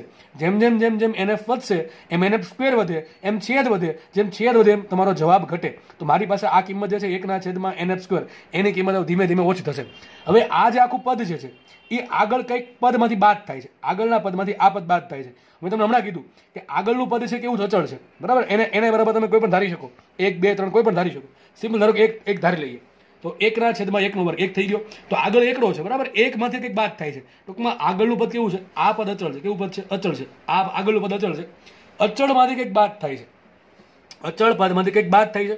હવે પાછળનું જે પદ બાદ થાય છે, આગળનું પદ અચળ છે, એમાંથી કંઈક બાદ થાય છે, એ ધીમે ધીમે ઘટશે. કારણ શું? હમણાં કીધું, જેમ જેમ જેમ એનએફ વધે એમ તમારો આ જવાબ ઘટશે. તો મતલબ એમ થયો, અચળમાંથી જે બાદ થાય છે એ ધીમે ધીમે ઘટશે. તો તમારો આ જે આખા કાઉન્સનો જવાબ છે એ વધશે. શું થશે? આખા કાઉન્સનો જવાબ વધશે. કારણ શું? માનો કે આગળ એક 5 રો છે, માનો કે આગળ 5 છે. પહેલા ધારો કે એનઆઈ ની તમે એવી કિંમત લીધી કે જેથી જસ્ટ તમને સમજાવવા માટે કહું છું ભાઈ, એક્ઝામ્પલ આપું છું. તમે કંઈક એનએફ ની કિંમત કંઈક સિલેક્ટ કરી, ભાઈ આગળ આન્સર 2 આવતા, શું આન્સર આવશે? 3 આવશે, બરાબર. 5 - 2 3. આગળ બદલો તો અચળ છે. માનો કે તમે એવું શું કરો છો? એનએફ ની કિંમત શું કરો છો? વધારો છો. તો આ જવાબ શું થાય? ઘટે. ધારો કે 1.5 આવે, શું થઈ ગયું? 4.5. સમજ પડે કે ન પડે? હું તમને એમ કહું છું, આગળની સંખ્યા અચળ છે, એમાંથી પાછળનું બાદ થાય છે. હવે આગળનું અચળ છે, આગળનો જે સંખ્યા જે અચળ છે એમાંથી જે બાદ થાય ધીમે ધીમે ઘટે છે. તો બાદ બાકી કેવી થઈ? આગળની સંખ્યામાંથી ઓછું બાદ થશે. આગળની સંખ્યામાંથી ઓછું બાદ થાય તો જવાબ વધશે. તો આટલા કાઉન્સનો જવાબ વધશે કે નહીં વધે? તો આ જે કાઉન્સ એનો જવાબ વધશે. શું આપણે કર્યું? આપણે એને વધાર્યું છે. આપણે એને વધાર્યું છે તો આ કાઉન્સનો જવાબ પણ વધશે. ઇન્ટુ પાછા આર છે. આર તો એક સંખ્યા છે, આર તો અચળ છે, એટલે આર પર કાંઈ ડિપેન્ડ કરે નહીં. તો આખું જે આ સાઈડનું પદ છે એનો આન્સર વધશે. ધ્યાનથી સમજો, એને જેમ વધારશો એમ આ સંખ્યા વધતી જશે. ને તમને હમણાં ધીમે ધીમે સમજાય પણ જશે. આપણે હમણાં આંકડા લેવાના જ છે, બરાબર, અલગ અલગ. તો ધીમે ધીમે આ સંખ્યા વધતી જશે. પણ આ તો 1/λ છે ને, તો જુઓ 1/λ છે એની કિંમત વધશે તો લેમડાની કિંમત ઘટે. કારણ કે ઊંધું ચાલે કે ન ચાલે ભાઈ, બરાબર કે નહીં? તો ખબર આપણને એવી પડી કે ભાઈ એનએફ વધે એમાં કાઉન્સનો જવાબ વધે તો આખું જે રાઈટ હેન્ડ સાઈડનું પદ છે આખું વધશે. આખું રાઈટ સાઈડનું પદ વધે તો લેમડા ઘટે, બરાબર. કારણ કે વ્યસ્ત ચાલે છે એટલા માટે, બરાબર કે નહીં? ઓકે. તો આપણે જેમ એક લીટીમાં લખવું હોય તો લખવું છે જેમ એનએફ વધે એમ લેમડા ઘટે. શું લખવું છે? શું લખવું છે? જેમ એનએફ વધે એમ લેમડા ઘટે. લખવું છે લેમડા પ્રપોર્શનલ ટુ 1/nf. યાદ રાખજો, આપણે જેમ જેમ અહીંયા આંકડા વધારતા જશું એમ તમારી લેમડા ઘટતી જશે. યાદ રાખજો, જેમ જેમ આપણે એનએફ વધારતા જશું, આગળ તો અચળ છે પણ જેમ જેમ જેમ એનએફ વધશે એમ તમારી લેમડા ઘટતું જશે. લેમડા ઘટતું જશે. આગળ તમને હજુ સારી રીતે સમજાઈ જશે. કદાચ અત્યારે સમજાણું ના હોય તો ભવિષ્યમાં થોડાક સમય પછી, થોડાક મિનિટ પછી તમને ઓટોમેટિકલી સમજાઈ જશે. ઓકે, ચલો આપણે આ હોય છે ને હાઇડ્રોજન ઉણપટની જે શ્રેણીઓ છે, જે અલગ અલગ વૈજ્ઞાનિકો આપેલી છે, એના પર કૂદકો મારીએ અને મોસ્ટ આઈમ્પી વસ્તુ સ્ટાર્ટ કરીએ. ઓકે, ચલો પહેલી શ્રેણી છે આપણી લાયમન શ્રેણી, બરાબર. લાયમન શ્રેણી. ઓકે, ચલો લાયમન શ્રેણી સર શું છે? પહેલાં આપણે સૂત્ર કયું હતું? મેન સૂત્ર યાદ રાખજો ભાઈ હંમેશા હાઇડ્રોજન માટે specially 1/λ is equal to R કાઉન્સમાં 1/ni² માઇનસ 1/nf². એમાં આપણને ખબર છે કે એના કરતાં એને હંમેશા મોટું છે, બરાબર. આ વસ્તુ યાદ રાખવી. હવે લાયમન શ્રેણી કઈ રીતે બનશે? સિમ્પલ, તમે એના બરાબર સિમ્પલ 1 મૂકી દો. શું મૂકી દો? એના બરાબર 1 મૂકી દો. તો લખ્યું છે લાયમન એટલે પહેલી શ્રેણી, એના માટે એને બરાબર મૂકી દેવાનું 1. તો સૂત્ર શું થઈ જશે? 1/λ ઇઝ ઇક્વલ ટુ આર કાઉન્સમાં 1/nf². એને બરાબર શું મૂકશો 1, તો 1 નો વર્ગ 1 જ થશે, તો લખ્યું છે 1/1 નો વર્ગ માઇનસ 1/nf² એમને, બરાબર. હવે તમે 1 મૂકી દીધું, એના તરીકે શું હોઈ શકે? પહેલી કક્ષા ફિક્સ કરી નાખી. મને કઈ ન્યુક્લિયસ છે, ધ્યાનથી સમજો ભાઈ, આ કેવા શું માંગે છે? આ ન્યુક્લિયસ અહીંયા છે, એની આજુબાજુ ઇલેક્ટ્રોન કોઈ પણ કક્ષામાં હોઈ શકે, બરાબર. તો આ n બરાબર પહેલી કક્ષા ફિક્સ કરી નાખો, તો વધે કઈ તમારી પાસે? બીજી, ત્રીજી, ચોથી, કોઈ દી એમ હોય 1/2મી કક્ષા, 8મી કક્ષા, એવું નહીં હોય. હંમેશા તમારે ફૂલ આંકડા જશે, બરાબર છે. તો બીજી કક્ષા, ત્રીજી કક્ષા, ચોથી કક્ષા, 5મી, nf તરીકે કોઈ પણ વસ્તુ હોઈ શકે. nf તરીકે 2 થી લઈને ઇન્ફિનિટી સુધી કોઈ પણ હોઈ શકે. બીજી વસ્તુ, nf is belongs to capital N, natural ગણ જે છે એમાં આવશે, બરાબર કે નહીં? ટૂંકમાં ભાઈ 100 વાત ને 1 વાત, આ તમને પૂરેપૂરા આંકડા મળશે. બીજી, ત્રીજી, ચોથી, 5મી, 6ઠી, 7મી, બ્લા બ્લા બ્લા ઇન્ફિનિટી સુધી. ઓકે, ખબર પડી ગઈ? તો આ તમારું સૂત્ર બની ગયું લાયમન શ્રેણી. જો કેટલું ઈઝી છે, તમારે યાદ એટલું જ રાખવાનું છે ભાઈ. ખાલી 2 વસ્તુ યાદ રાખવાની, એક તો સૂત્ર યાદ રહી જ ગયું છે, બીજું આ યાદ રાખવાનું કે લાયમન છે પહેલી શ્રેણી છે, લાયમન છે પહેલી શ્રેણી. તો લાયમન માટે ni બરાબર 1 હોય તો મૂકી દો એનો ni બરાબર 1, તો 1/λ ઇઝ ઇક્વલ ટુ r કાઉન્સમાં 1/1² માઇનસ 1/nf². ni બરાબર આટલા 1, 2, 3, 4, 5, સોરી ni બરાબર, એ જો 1 આવી ગયું તો હવે 1 નહીં આવે, એની પછીની સંખ્યા આવે, તો 2, 3, 4, 5 થી ઇન્ફિનિટી સુધી, બરાબર. બધી સંખ્યા કેવી આવશે? પૂર્ણાંક સંખ્યાઓ આવશે. હવે પહેલી શ્રેણી જો, હવે તમે એક કામ કર્યું, તમે છે ને ni બરાબર 1 ફિક્સ કરી નાખ્યું. હવે તમને સમજાવું, જો માનો કે આ ન્યુક્લિયસ છે, આ ન્યુક્લિયસ છે, પહેલી, બીજી, ત્રીજી, ચોથી, 5મી છે. ચલો સમજો માટે આટલું લઈએ. એને બરાબર આ ફિક્સ થઈ ગયું, એને બરાબર 1 ફિક્સ થઈ ગયું, એમાં આપણે ચલા કરશું નહીં. એને બરાબર n બરાબર 2, એને બરાબર 2, એને બરાબર 3 હોઈ શકે, એને બરાબર 4 હોઈ શકે, ધારો કે એને બરાબર 5 હોઈ શકે. આપણે 5 સુધી સમજે. હવે માનો કે જો હવે શું કરશું, આપણે સંક્રાંતિ કરાવશું. ધારો કે ઇલેક્ટ્રોન છે એ બીજી કક્ષામાંથી પહેલી કક્ષામાં આવે, ત્રીજી કક્ષામાંથી પહેલી કક્ષામાં આવે, ચોથીમાંથી પહેલીમાં આવે, 5મીમાંથી પહેલીમાં આવે, તો બધી આપણને લાયમન શ્રેણી મળશે. કઈ શ્રેણી મળશે? લાયમન મળશે. ખબર કેમ પડે લાયમન મળશે? પહેલી કક્ષામાં સંક્રાંતિ થાય તો ઓલવેઝ લાયમન શ્રેણી જ હોય. ફરીથી કહું છું, પહેલી કક્ષામાં ઇલેક્ટ્રોન ઉપરની કોઈ પણ કક્ષામાંથી આવે તો શ્રેણી કઈ હશે? લાયમન શ્રેણી જ હશે. એક કામ કરીએ, આપણે તમને કીધું હતું અલગ અલગ સંક્રાંતિ થાય તો અલગ અલગ તરંગ લંબાઈના તરંગો મળે. તો સમજીએ આપણે કે ભાઈ હું nf બરાબર 2 મૂકું, જો એને બરાબર 1 તો ફિક્સ થઈ ગયું, વધુ શું nf વધ્યું, એને બરાબર શું હોઈ શકે? તો 2 હોઈ શકે, 3 હોઈ શકે, 4 હોઈ શકે, ડોટ ઇન્ફિનિટી સુધી હોઈ શકે. તો એક કામ કરું, એને બરાબર 2 મૂકું તો સૂત્ર શું બનશે? 1/, અહીંયા આપણે લાયમન શ્રેણી સૂત્ર આ છે, 1/λ ઇઝ ઇક્વલ ટુ r એમ રાખો, 1/1², એક જ થશે, 1/1 તો 1 થઈ ગયું, 1 માઇનસ એને બરાબર શું મૂકીએ? 2 મૂકીએ તો શું થશે? 2 નો વર્ગ થશે ને ભાઈ. એને બરાબર 2 મૂકવાનું છે, વર્ગ ઉપર 2 નો વર્ગ એમને આવશે બરાબર 1 માઇનસ 1/4, 1 માંથી ચોથો ભાગ કેટલો વધે? 3r/4. શું આન્સર આવશે? 1/λ ઇઝ ઇક્વલ ટુ 3r/4. તો લેમડા બરાબર શું આવશે? ઊંધું એનું 4/3r. શું છે લેમડા બરાબર? 4/3r. અને r ની કિંમત શું હોય? r ની કિંમત તમે મૂકી શકો 1.098 ઇન્ટુ 10⁻⁷ મીટર ઇન્વર્સ. હવે આ કિંમત તમારે મૂકવાની 4/3 1.33 કહેવાય. શું કહેવાય? 4/3 ને 1.33 ભાગ્યા r. તમે 1.33 ભાગ્યા શું કરજો? 1.098 કરજો એટલે તમને કંઈક તરંગ લંબાઈ મળશે. કેટલી તરંગ લંબાઈ મળશે તમને ભવિષ્યમાં હમણાં કહું છું, બરાબર છે. હવે તમે nf બરાબર 2 લ્યો, બરાબર. આગળ તો એક જ છે, તો સંક્રાંતિ કઈ થઈ હોય? બીજીથી પહેલી. કઈ સંક્રાંતિ થઈ હોય? બીજીથી પહેલી, બરાબર છે. બીજીથી પહેલી સંક્રાંતિ થવાથી, હવે ખાસ સમજો, બાકી ઉપરથી જશે. બીજીમાંથી પહેલી એટલે કે બીજી કક્ષામાંથી ઇલેક્ટ્રોન પહેલી કક્ષામાં આવે તો જે સંક્રાંતિ થઈ ત્યારે જે તરંગ લંબાઈ મળે એને કહેવાય h આલ્ફા. શું કહેવાય? h alpha. શું કહેવાય? h આલ્ફા અથવા લાયમનની પ્રથમ શ્રેણી. લાયમનની પ્રથમ શ્રેણી. શું કહેવાય? લાયમનની પ્રથમ શ્રેણી. જો અહીં એને બરાબર 1 છે, તમે એને બરાબર 2 મૂકો તો પહેલી શ્રેણી મળે, એને બરાબર 3 મૂકો તો બીજી શ્રેણી મળે, એને બરાબર 4 મૂકો તો ત્રીજી શ્રેણી મળે, એને બરાબર 4 મૂકો તો ચોથી શ્રેણી મળે. સમજ પડે કે ન પડે? આ ફિક્સ કરી નાખ્યું, એક એક પકડી દેવાનું. બીજું લીધું, પહેલું કહ્યું બીજું તો પહેલી શ્રેણી, ત્રીજું લ્યો 3 મૂકો તો બીજી શ્રેણી મળે, 4 મૂકો તો ત્રીજી શ્રેણી, 5 મૂકો તો ચોથી શ્રેણી, 6 મૂકો તો 5મી શ્રેણી.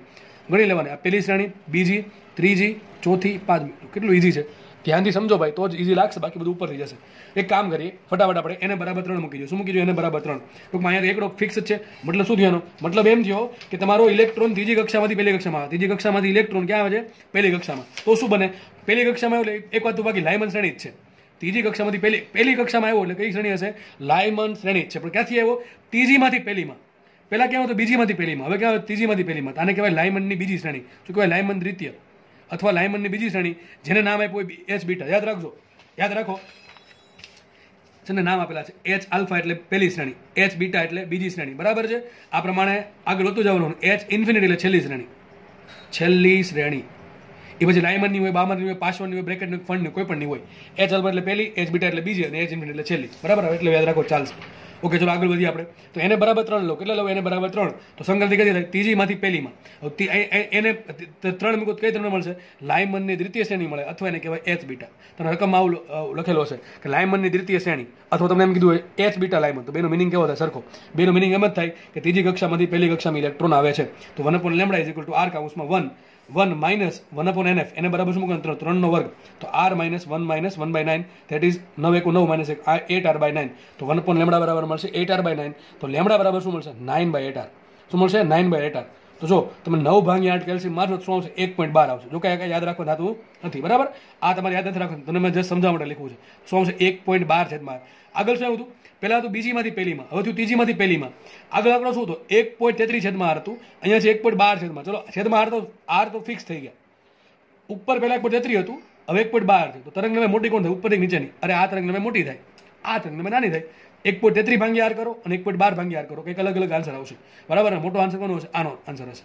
મેં હમણાં તમને સમજાવી રહ્યો છું કે જેમ તમે એને વધારશો એમ લેમડા ઘટશે. જો સાબિત થઈ ગયું, તમને સાબિત થઈ ગયું આંકડા પરથી. બરાબર, ત્યારે સમજાણું ન હોય ત્યારે સમજી લો. જેમ તમે આ પાછળનો આંકડો એને છે એ 2 મૂકો, 3 મૂકો, 4 મૂકો, 5 મૂકો, ઇન્ફિનિટી સુધી મૂકો.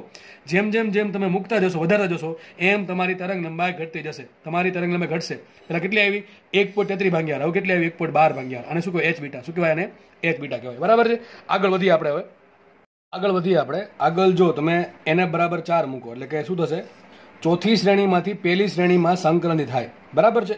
તો આ બનશે એચ લેમડા. જસ્ટ ખાલી નામ આપેલ છે, યાદ રાખવું જરૂર નથી. આ લાઇમન શ્રેણી જ બનશે, પણ કંઈક બનશે લાઇમન તૃતીય. બરાબર છે. તો રકમમાં એમ કહે કે લાઇમન શ્રેણીની તૃતીય રેખા. તો તમારે શું સમજવાનું કે ભાઈ ચોથી શ્રેણીમાંથી ચોથી જે કક્ષા છે એમાંથી પહેલી કક્ષામાં જ્યારે સંક્રાંતિ થશે ત્યારે મને લાઇમનની ત્રીજી શ્રેણી મળશે, ત્રીજી રેખા મળશે. બરાબર, તો સિમ્પલ વસ્તુ છે. એ તો એકનો એક એમ રહેશે અને એને બરાબર તમારે જસ્ટ મૂકવું પડે 4. તો શું આવશે? r કાઉન્સમાં 1 minus 1/4², that is 16. 16 × 16 minus 15r/16. એટલે એનું ઊંધો કરો શું મળશે? લેમડા બરાબર 16/15r. એકની એક વસ્તુ ચાલે છે. હવે 16 ભાગ્યા 15 કરશો તો રફલી લગભગ કંઈક આની આસપાસ કંઈક આન્સર આવશે 1.064/r. અને આ બનશે એચ લેમડા રેખા. બરાબર છે. તો આ બની ગઈ લાઇમન શ્રેણીની ત્રીજી રેખા. તો જો સિમ્પલ વસ્તુ છે. બરાબર છે. તમારે જસ્ટ લાઇમન આવે એક જ વસ્તુ ખાલી યાદ રાખવાની છે આમાં. એક તો આ સૂત્ર જે યાદ રહી ગયું હશે, બીજું લાઇમન એટલે પહેલું, એટલે 1 મૂકી દેવાનું. પછી શું કરવાનું? 2, 3, 4, 5. 2 મૂકો તો 1 ને 2 લાઇમનની પહેલી રેખા. 3 મૂકો તો 1 ને 3 લાઇમનની બીજી રેખા. 4 મૂકો તો 1 ને 4 લાઇમન ત્રીજી રેખા. 5 મૂકો તો લાઇમનની ચોથી રેખા. આ પ્રમાણે આગળ વધતું જવાનું છે. બરાબર, આગળ વધીએ આપણે. હવે આ પ્રમાણે તમે કિંમત મૂકતા જાઓ 2, 3, 4, 5, 6, 7 ડોટ ઇન્ફિનિટી સુધી. તો એક કામ કરીએ આપણે, ઇન્ફિનિટી મૂકીને જોઈએ. શું મૂકીને જોઈએ? ઇન્ફિનિટી. ચલો, તો શું આવશે જુઓ. એને બરાબર ઇન્ફિનિટી લઈ લો તો 1/λ ઇઝ ઇક્વલ ટુ r કાઉન્સમાં 1 માઇનસ 1/∞² ઇન્ફિનિટી એટલે કે બહુ મોટી સંખ્યા. બરાબર છે. તો 1/∞² થશે 0. બરાબર, તો શું આવશે? Simple r × 1. શું આવશે? અહીંયા r × 1, ધેટ ઇઝ r. તો લેમડા બરાબર આવશે 1/r. આ જે રેખા મળે એને કહેવાય એચ ઇન્ફિનિટી. તો એમ કહેવાય લાઇમનની અંતિમ રેખા. શું કહેવાય? લાઇમનની અંતિમ રેખા, અથવા તમને એમ કહેશે કે લાઇમન માટે એચ ઇન્ફિનિટી. બરાબર કે નહીં? તો આપણે આ પ્રમાણે મેળવ્યું છે. તો આપણે જે પણ વસ્તુ એક સૂત્ર મૂકીને આપણે જે સાબિત કર્યું છે, બરાબર, મેં જસ્ટ ખાલી તમારા સમજણ માટે લખેલું છે કે આપણને આવું કંઈક મળ્યું. તો જુઓ, તમે ખાસ સમજો. બરાબર, જુઓ, જ્યારે બીજી શ્રેણીમાંથી જો પહેલી વસ્તુ એક બાકી કે લાઇમન શ્રેણી છે એટલે પહેલી કક્ષામાં જ સંક્રાંતિ થશે. બરાબર છે. પહેલી કક્ષામાં જ સંક્રાંતિ થશે. તો બીજી કક્ષામાંથી પહેલી કક્ષામાં, ત્રીજીમાંથી પહેલીમાં, ચોથીમાંથી પહેલીમાં, પાંચમીમાંથી પહેલીમાં, આ પ્રમાણે ઇન્ફિનિટીમાંથી પહેલીમાં. યાદ રાખો, કોઈ પણ શ્રેણીની જે પ્રથમ રેખા હોય એને કહેવાય એચ અલ્ફા, બીજીને કહેવાય એચ બીટા. આગળ કંઈ લખવા જરૂર છે નહીં. બરાબર. છેલ્લી જે હોય એને કહેવાય એચ ઇન્ફિનિટી. 3 યાદ રાખવી જરૂરી છે. પહેલી હોય એને કહેવાય એચ આલ્ફા, બીજી હોય એને કહેવાય એચ બીટા, અને છેલ્લી જે હોય અંતિમ હોય એને કહેવાય એચ ઇન્ફિનિટી. તમને આમ પ્રશ્ન પૂછે કે લાઇમનની પ્રથમ શ્રેણી તો પણ એચ આલ્ફા કહેવાય, લાઇમનની બીજી શ્રેણી તો એચ બીટા કહેવાય, અને લાઇમનની અંતિમ શ્રેણી તો એને એચ ઇન્ફિનિટી કહેવાય. બરાબર છે. આપણે જોયું જ્યારે બીજી કક્ષામાંથી પહેલી કક્ષામાં સંક્રાંતિ થાય, બરાબર છે, ત્યારે લેમડા બરાબર આવશે 1.33/r. હવે તમે r બરાબર શું મૂકશો? r બરાબર મૂકી દો 1.098 10⁷. તમારો આન્સર કંઈક આટલો કંઈક આવશે આની આસપાસ 1220 એંગસ્ટ્રોમ. કેટલો આવશે? 1220 એંગસ્ટ્રોમ. પછી એક કામ કરીએ, હવે આપણે અહીંયા એચ બીટા મૂકીએ એટલે કે ત્રીજી કક્ષામાંથી પહેલી કક્ષામાં થાય ત્યારે લેમડા આપણે જોયું હતું 1.12/r આવે. તો એનો આન્સર લગભગ 1020 એંગસ્ટ્રોમ આવશે. તો તમને ખબર છે કે જેમ NF વધશે એમ લેમડા ઘટશે. બરાબર, ફરી કહી દઉં છું, જેમ જેમ જેમ જેમ NF વધશે, ટૂંકમાં જે સંખ્યા છે વધતી જશે એમ લેમડા ઘટતું જશે. તો પ્રશ્ન પૂછાય કે લાયમન શ્રેણીની મહત્તમ તરંગ લંબાઈ કેટલી? આટલી. લાયમન શ્રેણીની મહત્તમ તરંગ લંબાઈ આટલી મળશે. ભાઈ વિચારો ને ભાઈ, સીધી વસ્તુ છે. સૂત્ર લખી દઉં પાછું. 1/λ ઇઝ ઇક્વલ ટુ r કાઉન્સમાં 1/ni² માઇનસ 1/nf². બરાબર કે નહીં? હવે લાયમન શ્રેણી છે એટલે એક વસ્તુ બાકી કે અહીંયા શું છે, r એમને આવશે, ni બરાબર એક જ આવવાનું છે, માઇનસ 1/nf². મેં તમને કીધું જેમ તમે NF ની કિંમત વધારશો લેમડા ઘટતું જશે. તો મારે લેમડાની મહત્તમ કિંમત મેળવવા માટે શું કરવું પડે? NF મારે ઓછામાં ઓછું જોઈએ. NF ઓછામાં ઓછું કેટલું છે કે 2. સિમ્પલ વસ્તુ છે કે જ્યારે તમે બીજી શ્રેણીમાંથી જ્યારે પહેલી શ્રેણીમાં બીજી કક્ષામાંથી જ્યારે પહેલી કક્ષામાં સંગ્રહિત થશે ત્યારે જે તરંગ લંબાઈ મળે એને કહેવાય H આલ્ફાની કિંમત કેટલી હશે? 1220 એંગસ્ટ્રોમ. ત્રીજી માંથી પહેલીમાં જાય તો 1020 એંગસ્ટ્રોમ. આ લખતા ભૂલી ગયો છું, તમે જાતે લખી શકો છો. 1.064 ભાંગ્યા r કરો કે એંગસ્ટ્રોમમાં આન્સર મળશે. બરાબર. આની નાની બેની વચ્ચે અને ઇન્ફિનિટી થી 1 થાય એટલે કે છેલ્લી રેખા મૂકો ત્યારે લેમડા બરાબર આવશે 1/r, એ લગભગ મળશે 910 એંગસ્ટ્રોમ. તો તમને પ્રશ્ન પૂછાય કે લાયમન શ્રેણીની મહત્તમ તરંગ લંબાઈ કેટલી? તો આવશે 1.3 ભાંગ્યા r, તો 4/3r મહત્તમ તરંગ લંબાઈ. અને લાયમન શ્રેણીની ન્યૂનતમ તરંગ લંબાઈ કેટલી? 1/r. કેટલી આવશે? 910 એંગસ્ટ્રોમ. આ આંકડા યાદ રાખવાની જરૂર નથી, પણ આ યાદ રાખવાની જરૂર છે. બરાબર, ખાસ યાદ રાખજો. બરાબર છે. તો આ મળશે લાયમન શ્રેણીની મહત્તમ તરંગ લંબાઈ અને આ મળશે લાયમન શ્રેણીની ન્યૂનતમ તરંગ લંબાઈ. તમે એમ કહી શકો કે આ મળી ગઈ તમને તરંગ લંબાઈ મહત્તમ છે, આવૃત્તિ કેવી છે? ન્યૂનતમ. તો આને કહેવાય ન્યૂનતમ આવૃત્તિ. આ વખતે ન્યૂનતમ આવૃત્તિ મળશે, અહીંયા આવશે મહત્તમ આવૃત્તિ. સિમ્પલ વસ્તુ છે ભાઈ. બે યાદ રાખી રાખવું, કોઈ એક યાદ રાખવું. બરાબર. તરંગ લંબાઈ યાદ રાખો તો આવૃત્તિ યાદ નહીં રાખવાની, અને નોર્મલી તરંગ લંબાઈ યાદ રાખજો. બરાબર છે ભાઈ. બીજી કક્ષામાંથી પહેલી કક્ષામાં સંગ્રહિત થાય ત્યારે તરંગ લંબાઈ મહત્તમ હોય. છેલ્લી કક્ષા એટલે કે ઇન્ફિનિટીમાંથી પહેલી કક્ષામાં સંગ્રહિત થશે ત્યારે તરંગ લંબાઈ ન્યૂનતમ હશે, આવૃત્તિ મહત્તમ હશે. હવે આ બધી વસ્તુ જે છે બરાબર છે એને મારે અહીંયા દર્શાવવી છે. એક કામ કરીએ, જુઓ હું એક કામ કરું છું. એક મેં ખાલી વર્ણ પણ બનાવ્યો છે સિમ્પલ, અને મેં એવું કંઈક બનાવ્યું કે જેથી હું જેમ જમણી બાજુ જાઉં, ડાબી બાજુથી જમણી બાજુ જાઉં એમ તરંગ લંબાઈ વધવી જોઈએ. તરંગ લંબાઈ વધવી જોઈએ. તો H આલ્ફા અહીંયા આવે કે અહીંયા આવે? સિમ્પલ અહીંયા જ આવશે, કારણ કે આપણે જેમ જેમ આ બાજુ જશું એમ તરંગ લંબાઈ વધે. ટૂંકમાં આમ જેમ જઈએ એમ લેમડા વધે છે. એ પ્રમાણે કંઈક બનાવીએ આપણે. તો સૌથી ઓછી તરંગ લંબાઈ કોને આવશે? H ઇન્ફિનિટી રેખાની. આ કોઈ પણ શ્રેણીમાં લાગુ પડશે, યાદ રાખજો. H ઇન્ફિનિટી જે આવશે ને છેલ્લી શ્રેણી, એની તરંગ લંબાઈ સૌથી ઓછી. કેટલી તરંગ લંબાઈ છે? 910 એંગસ્ટ્રોમ. પછી એની આગળ એ પ્રમાણે મૂકતા જાઓ તમે, તમને અલગ અલગ તરંગ લંબાઈ મળશે. વધુ તરંગ લંબાઈ કેટલી આવે? H આલ્ફા કેટલી આવશે? 1220 એંગસ્ટ્રોમ. તો આ પ્રમાણે આપણે વર્ણપટ બનાવીએ. બરાબર છે. તો H ઇન્ફિનિટી અહીંયા આવશે, H આલ્ફા અહીંયા આવશે. વધુ તરંગ લંબાઈ કેટલી? 1220. અને ઓછામાં ઓછી તરંગ લંબાઈ કેટલી? 910. તો કોઈ પ્રશ્ન પૂછાય કે લાયમન શ્રેણીની તરંગ લંબાઈનો જે રેન્જ છે એ કઈ છે? તો 1220 એંગસ્ટ્રોમથી લઈને 910 એંગ, અથવા આમ લખી શકો તમે 910 એંગસ્ટ્રોમથી લઈને 1220 એંગસ્ટ્રોમ. આનાથી વધારે તરંગ લંબાઈ નહીં મળે અને આનાથી ઓછી તરંગ લંબાઈ નહીં મળે. આપણે બધું જોઈ લીધું. બીજીમાંથી પહેલીમાં જશે તો મહત્તમ તરંગ લંબાઈ મળશે. ઇન્ફિનિટીમાંથી પહેલીમાં જાય તો ઓછામાં ઓછી તરંગ લંબાઈ મળશે. આનાથી ઓછી નહીં, આનાથી વધારે નહીં. ટૂંકમાં આની બેની વચ્ચે તરંગ લંબાઈ મળે, અને આ શ્રેણીને કહેવાય લાયમન શ્રેણી. સિમ્પલ. લાયમન શ્રેણી. સિમ્પલ. બરાબર છે. તમે જેમ જેમ દૂર જશો એમ તમને તરંગ લંબાઈ વધતી દેખાશે. એનાથી ઉલટું આની આવૃત્તિ સૌથી વધારે છે અને આની આવૃત્તિ સૌથી ઓછી હશે. હવે તમારા પાસે બે રસ્તા છે. તમને રકમમાં દાખલો છે ને આવૃત્તિને પૂછી શકે અને તરંગ લંબાઈને પૂછી શકે. હવે તમારા પર ડિપેન્ડ કરે તમે તરંગ લંબાઈ વાળું યાદ રાખો કે આવૃત્તિ વાળું યાદ રાખો. હું તમને સલાહ એમ આપીશ કે તમે તરંગ લંબાઈ વાળું યાદ રાખો. ભાઈ H ઇન્ફિનિટી છે એની તરંગ લંબાઈ ઓછી છે, અને H આલ્ફા છે એની તરંગ લંબાઈ સૌથી વધારે છે. હવે આની તરંગ લંબાઈ વધારે હોય તો આવૃત્તિ ઓછી હોય, આની તરંગ લંબાઈ ઓછી તો આવૃત્તિ વધારે હશે. ટૂંકમાં આમ જાઓ છો એમ લેમડા વધે છે અને F ઘટે. સિમ્પલ વસ્તુ છે. બરાબર. પ્રશ્ન કઈ ટાઈપના પૂછે છે એ તમને ઘડી પછી સમજાઈ જશે. બરાબર છે. આપણે એ પણ સોલ્વ કરશું, પણ પેલા શ્રેણી સમજી લેવી જરૂરી છે. અને લાયમન શ્રેણી તમને ડિટેલમાં એટલા માટે ભણાવી કે એક શ્રેણી ભણો કે 5 ભણો બધી સરખી જ છે. કાંઈ ફરક છે, થોડોક માઇનર ડિફરન્સ છે. બરાબર. એ તમને હમણાં લેક્ચર પતે ત્યાં સુધી ખબર પડી જશે. જુઓ, હવે મેં તમને હમણાં કીધું હતું કે ભાઈ તમને છે ને આપણે એક વર્ણપટ આવે. બરાબર. ઇલેક્ટ્રોમેગ્નેટિક વેવ્સ જે છે, વિદ્યુત ચુંબકીય તરંગો, એને આપણે ગોઠવેલા છે તરંગ લંબાઈ આધારે અથવા આવૃત્તિ આધારે અથવા ઉર્જા આધારે. બરાબર છે. તેમાં આપણને જોવા એવું મળે છે કે જે લાયમન શ્રેણી છે ને એની તરંગ લંબાઈ મેં તમને કેટલી કીધી? 910 એંગસ્ટ્રોમથી 1220 એંગસ્ટ્રોમ. આટલી છે. બરાબર છે. હવે આ તરંગ લંબાઈ છે ને એ પડે યુવી વિભાગમાં. કયા વિભાગમાં પડે? યુવી વિભાગ, અલ્ટ્રા વાયોલેટ, પાર જાંબલી વિભાગ. બરાબર છે. આ બધી તરંગ લંબાઈ ક્યાં આવશે? યુવી વિભાગમાં આવશે. એક કામ કરીએ, તમને સ્ક્રીન પર છે ને એક વર્ણપટ દેખાતો હશે. બરાબર.